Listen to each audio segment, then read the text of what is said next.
de história de hoje, nós vamos falar sobre o descobrimento do Brasil e suas implicações para as comunidades indígenas.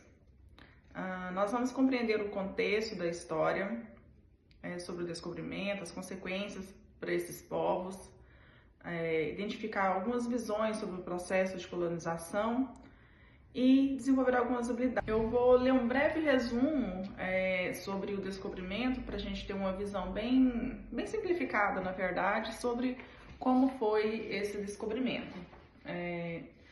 O descobrimento do Brasil, ocorrido em 22 de abril de 1500, quando Pedro Álvares Cabral chegou à costa brasileira, marcou o início de uma era de colonização europeia na América do Sul.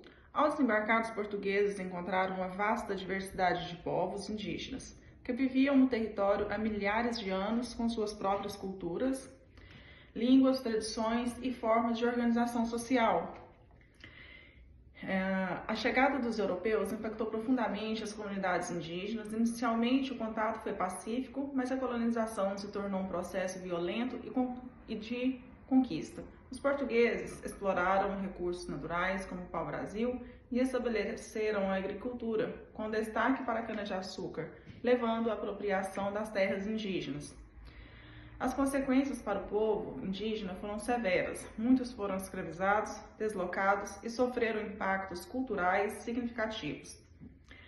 Com isso, com a imposição de línguas, religiões e costumes europeus, as doenças trazidas pelos colonizadores, para os quais os indígenas não tinham imunidade, reduziram drasticamente a população nativa.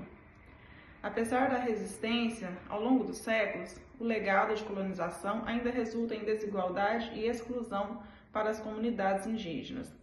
A colonização formou a base do Brasil contemporâneo, marcado por uma complexa mistura de influências culturais, mas ainda enfrenta desafios na proteção dos direitos e da cultura indígena. Após a exibição do pequeno texto sobre o acontecido naquela época e de outros materiais, a gente vai dividir a sala em grupos.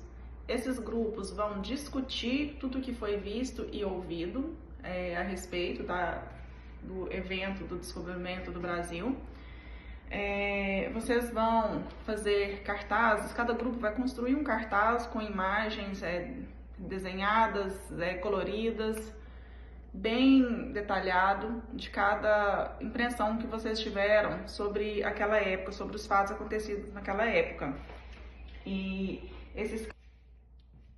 Vamos expor esses cartazes em sala de aula e esse é um momento muito importante, onde cada grupo vai expor o seu cartaz e vai ser feita uma comparação,